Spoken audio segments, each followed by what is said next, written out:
नमस्कार. आकाशवाणी औरंगाबाद केंद्राच्या बातमीपत्रात मी अपर्णा अध्यापक आपलं स्वागत करते. ठळक बातम्या. फक्त जेनेरिक औषधांचीच शिफारस करण्याचे भारतीय वैद्यकीय परिषदेचे वैद्यकीय व्यावसायिकांना निर्देश. राज्यात मोठ्या प्रमाणावर प्रशासकीय स्तरावर फेरबदल. नवल किशोर राम औरंगाबाद, जी श्रीकांत नांदेड, अभय महाजन बीड, लातूर एम देवेंदर सिंग तर आर व्ही गमे उस्मानाबादचे जिल्हाधिकारी. डीएम मुगळीकर औरंगाबादचे महापालिका आयुक्त, दीपा मुधोळ विक्रीकर सह आयुक्त तर शीतल उगले सिडकोच्या मुख्य प्रशासक.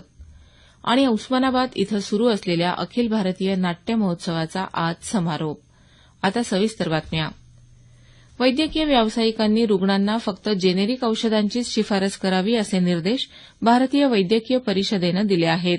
वैद्यकीय परिषदेच्या मार्गदर्शक तत्वांचं पालन न करणाऱ्या वैद्यकीय व्यावसायिकांवर कारवाई करण्याचा इशाराही परिषदेनं दिला आहे. रुग्णांना औषधं लिहून देताना औषध कंपन्यांच्या नावांऐवजी जेनेरिक नावाचा उल्लेख करावा अशी सुधारणा परिषदेच्या नियमावलीत गेल्या वर्षीच करण्यात आली होती. परिषदेनं हे निर्देश पुन्हा जारी केले आहेत. माफक दरात दर्जेदार आरोग्य सेवा पुरवण्यासाठी केंद्र सरकार कटिबद्ध असल्याचं केंद्रीय आरोग्यमंत्री जगत प्रकाश नड्डा यांनी म्हटलं आहे. काल नवी मुंबईत नेरूळ इथं डीवाय पाटील विद्यापीठात आयोजित मेडीव्हिजन 2017 या राष्ट्रीय परिषदेत ते बोलत होते. केंद्रीय अर्थसंकल्पात आरोग्य सुविधांसाठी सर्व राज्यांकरता भरीव तरतूद करण्यात आली आहे.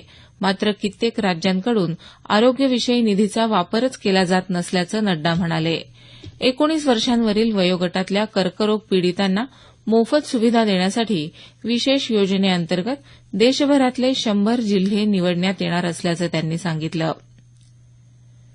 सरकारी आणि निमसरकारी नोकऱ्यांमध्ये दिव्यांगांचा अनुशेष लवकरच भरून काढला जाईल असं आश्वासन केंद्रीय सामाजिक न्याय राज्यमंत्री रामदास आठवले यांनी दिलं आहे. दिव्यांगांच्या एका शिष्टमंडळानं काल मुंबईत आठवले यांची भेट घेऊन या संदर्भातलं निवेदन त्यांना दिलं. अशा नोकऱ्यांमध्ये दिव्यांगांचं आरक्षण 3% वरून 4% करण्यात आलं आहे. यानुसार असलेल्या अनुशेषाची माहिती घेऊन योग्य ती कार्यवाही केली जाईल असं आठवले म्हणाले. ग्रामीण भागात विजेचं जाळं वाढवण्याच्या कामाला गती देण्यासाठी राज्याचं नवीन पारेषण धोरण पुढील आठवड्यात जाहीर होणार आहे. ऊर्जामंत्री चंद्रशेखर बावनकुळे यांनी पुण्यात ही माहिती दिली. महावितरणच्या विविध कार्यक्रमांसाठी पुण्यात आले असता ते पत्रकारांशी बोलत होते. राज्य सरकारनं काल मंत्रालय ते जिल्हा स्तरावरच्या प्रशासकीय अधिकाऱ्यांमध्ये मोठ्या प्रमाणात फेरबदल केले. औरंगाबादच्या जिल्हाधिकारी निधी पांडेय यांची राजीव गांधी आरोग्य योजनेच्या मुख्य कार्यकारी अधिकारीपदी बदली झाली आहे. बीडचे जिल्हाधिकारी नवल किशोर राम यांची औरंगाबादचे जिल्हाधिकारी म्हणून नियुक्ती करण्यात आली आहे. त्यांच्या जागी नागपूरच्या महात्मा गांधी राष्ट्रीय ग्रामीण रोजगार हमी योजनेचे आयुक्त अभय महाजन बीडचे जिल्हाधिकारी असतील. नांदेडचे जिल्हाधिकारी सुरेश काकाणी यांची विमानतळ विकास महामंडळाचे व्यवस्थापकीय संचालक म्हणून बदली झाली असून अकोल्याचे जिल्हाधिकारी जी श्रीकांत आता नांदेडचे जिल्हाधिकारी असतील. लातूरचे जिल्हाधिकारी पांडुरंग पोले यांची पुणे झोपडपट्टी पुनर्वसन प्राधिकरणाचे मुख्य कार्यकारी अधिकारी म्हणून बदली झाली असून चंद्रपूर जिल्हा परिषदेचे मुख्य कार्यकारी अधिकारी एम देवेंदर सिंग आता लातूरचे जिल्हाधिकारी असतील. उस्मानाबादचे जिल्हाधिकारी प्रशांत नारनवरे यांची पालघरचे जिल्हाधिकारी म्हणून बदली झाली असून बियाणे महामंडळाचे व्यवस्थापकीय संचालक आर व्ही गमे उस्मानाबादचे जिल्हाधिकारी असतील. औरंगाबाद महापालिका आयुक्त ओमप्रकाश बकोरिया यांची बियाणे महामंडळाचे व्यवस्थापकीय संचालक म्हणून बदली झाली असून औरंगाबाद इथले विक्रीकर सह आयुक्त डीएम मुगळीकर औरंगाबाद महापालिकेचे आयुक्त असतील. बुलडाणा जिल्हा परिषदेच्या मुख्य कार्यकारी अधिकारी दीपा मुधोळ औरंगाबादच्या विक्रीकर सह आयुक्त असतील. रायगडच्या जिल्हाधिकारी शीतल उगले यांची औरंगाबाद इथं सिडकोच्या मुख्य प्रशासक म्हणून बदली झाली आहे. सिडकोचे व्यवस्थापकीय सहसंचालक एस एम केंद्रेकर यांची औरंगाबाद इथं वीज महावितरणचे व्यवस्थापकीय सहसंचालक म्हणून बदली झाली आहे. औरंगाबादचे अतिरिक्त आयुक्त जीएम बोडखे यांची पदोन्नतीवर मत्स्य संवर्धन आयुक्त म्हणून बदली झाली असून हिंगोली जिल्ह्यातल्या कळमनुरी इथले सहाय्यक जिल्हाधिकारी अमोल येडगे यांची नाशिकचे सहाय्यक जिल्हाधिकारी म्हणून बदली करण्यात आली आहे. हे बातमीपत्र आकाशवाणीच्या औरंगाबाद केंद्रावरून प्रसारित केलं जात आहे. आमचं हे बातमीपत्र newsonair.com या संकेतस्थळावरही उपलब्ध आहे. उस्मानाबाद इथं सुरू असलेल्या अखिल भारतीय नाट्य महोत्सवाचा आज समारोप होत आहे. परवा शुक्रवारपासून सुरू झालेल्या या 97व्या अखिल भारतीय मराठी नाट्य संमेलनाला नाट्यरसिकांचा चांगला प्रतिसाद मिळत आहे. याबाबत अधिक माहिती देत आहेत आमचे वार्ताहर. संमेलनाच्या दुसऱ्या दिवशी सुलभा देशपांडे नाट्यनगरीत स्थानिक कलाकारांच्या पारंपरिक लोककला, एकांकिका आणि एकपात्री नाटकांच्या प्रयोगांचं सादरीकरण झालं. नाट्य संमेलनाध्यक्ष जयंत सावरकरांच्या प्रकट मुलाखतीतून नवकलाकारांच्या सादरीकरणाला प्रेरणा मिळाली. उस्मानाबाद सारख्या ग्रामीण भागात नाट्यरसिक मिळत असल्यामुळे व्यावसायिक नाट्यरंगकर्मींनी आता नाट्य दौरे ग्रामीण भागातल्या प्रेक्षकांपर्यंत वळवावे असं आवाहन सावरकर यांनी या मुलाखती दरम्यान केलं. उस्मानाबाद सारख्या ग्रामीण भागात कलाकारांना नाट्याभिनय कला प्रशिक्षण देण्यासाठी वेळ द्यायला आवडेल असंही त्यांनी यावेळी सांगितलं. देविदास पाठक, आकाशवाणी वार्ताहर, उस्मानाबाद. दरम्यान या नाट्यसंमेलनात आज अखेरच्या दिवशी सकाळच्या सत्रात तीनही रंगमंचांवर स्थानिक कलाकारांचं सादरीकरण तसंच विविध कार्यक्रम सादर होणार असून सायंकाळी 5 वाजता मुख्य रंगमंचावर खुलं अधिवेशन आणि समारोप होणार आहे. चतुरंग प्रतिष्ठानचा संगीत सन्मान पुरस्कार यंदा औरंगाबाद इथले ज्येष्ठ गायक पंडित नाथराव नेरळकर यांना जाहीर झाला आहे. मानपत्र आणि 75,000 रुपये असं या पुरस्काराचं स्वरूप आहे.